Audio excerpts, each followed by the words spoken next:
Welcome back for Objective 2.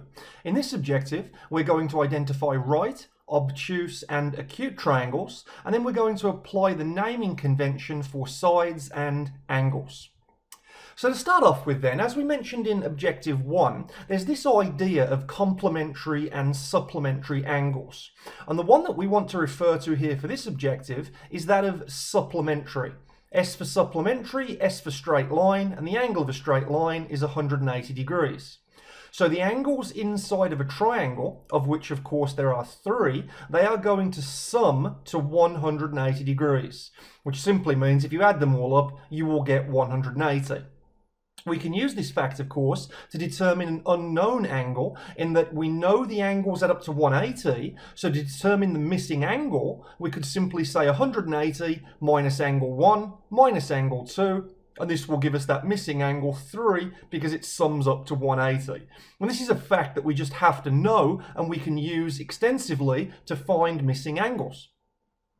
Now, in terms of our triangles then, there are three general types of triangles. These are right-angled triangles that are often referred to as Pythagorean triangles. There are obtuse angles or obtuse triangles, and there are acute triangles. Now, the right triangle, or the Pythagorean triangle, these are going to have, of course, a right angle within them. So as pictured here in figure 5a of your textbook, we can see here there is that square in the bottom left-hand corner indicating that it's 90 degrees. And of course, if it's a 90-degree triangle, SOHCAHTOA will work, and so will Pythagoras. Our next triangle here is an obtuse triangle. In this example, we can see that one of our angles inside of that triangle is obtuse. And from Objective 1, an obtuse angle was an angle that is greater than 90 degrees, but less than 180 degrees. In figure 5b here, our example is 116. In an obtuse triangle, you cannot use Pythagoras and you cannot use SOHCAHTOA.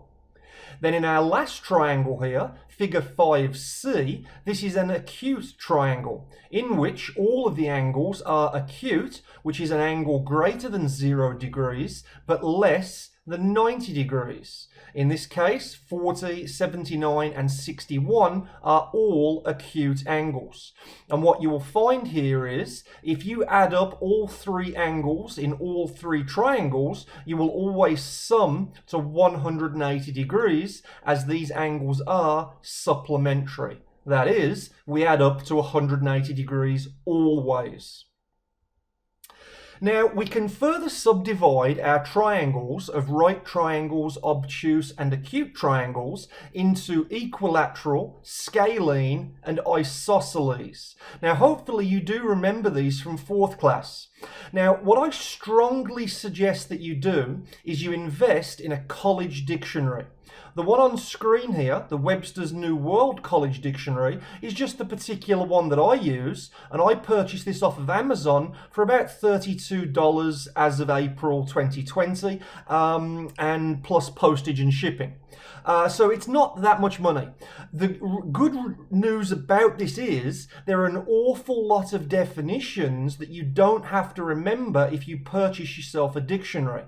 And to try and further convince you that it's worth spending your money on a 150 question multiple choice exam, you can generally always get about 10 free marks out of a college dictionary. So that could be the big difference between passing and failing an exam. I know, for example, I've never walked into a power engineering exam without a college dictionary.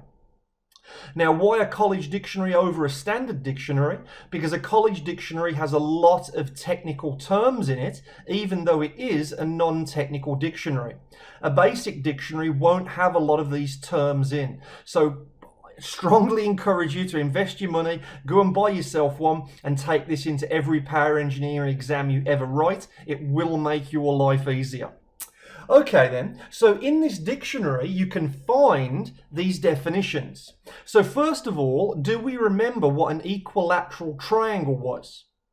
Well, first of all, an equilateral triangle is a type of acute triangle, in that all three angles of this triangle are between 0 and 90 degrees. This is a particular acute triangle though, in that it is equilateral, meaning that all three sides of this triangle are equal length and all three angles of this triangle are of equal size. And because they have to add up to 180 degrees, that means that each of these angles is 60 degrees, because 60 plus 60 plus 60 gives us 180 degrees. So that's our equilateral triangle. The next one here on my list is a scalene triangle. Scalene triangles, nothing in them is equal, meaning that all three sides are of different lengths and all three angles are of a different angle. So that is a scalene triangle. Everything's different. The next one here is an isosceles triangle. Isosceles triangles have two sides of equal length.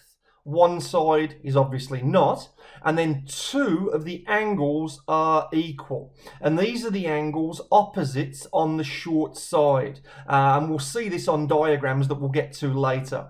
But an isosceles triangle, again, two angles are the same and two sides are the same length. And then for our last one, the right-angled triangle, we saw that on our previous slide. That simply means that one angle is 90 degrees. And as I mentioned, this is the triangle you can use Pythagoras and SOHCAHTOA upon. If it's not a right-angled triangle, we can't use SOHCAHTOA and we can't use Pythagoras. It doesn't work. There are other things that we can use that we'll discuss in this chapter. Now, the naming convention for sides and angles. A little bit of a bugbear about this little section. The diagram on screen here is from figure 6 in your textbook on page 8. And you can see that they've labelled up their triangles in three different ways. A, B, C, X, Y, Z, or R, S, T. Now, I encourage you to only give this a cursory look just to see the ideas of this opposites of the angles when we're talking about sides being opposite angles. What I would really rather you look at for this is that you take a look in your academic supplement. And this is on page 6 of your academic supplement. Now, the triangle that we want to focus on here just for the moment is this triangle on the top right of your academic supplement of page 6, as what we can see on the right of my slide. Any triangle that you work with, I strongly encourage that you label up like this, because then you can use these formulae in your academic supplement and simply plug the numbers in, assuming you've labeled up the triangle correctly. So notice our angles are labelled up as A, B and C uppercase letters, and then our sides are A, B, C lowercase letters, but please note the relationship in that side length A is opposite angle A. And what I mean by opposite is in simply, if you go straight across from angle A, you meet side A. If you go straight across from angle B, you get side B. And if you go straight across from angle C, you get side C. Now that is the convention that you must apply to these if you want to simply drop numbers into these formulae. Now it doesn't matter which orientation you have of the triangle. In other words, it doesn't mean if you spin it around, as long as you label it up like this, these formulae will work. If you start labeling them up differently, like the textbook shows you strangely, you might get confused as to which is the A, B and C as related to your academic supplement. So, as we go through this textbook and we do some worked examples, this is how I'm always going to be labeling up my triangles, just so it makes life easier when we refer to our supplement for our formula.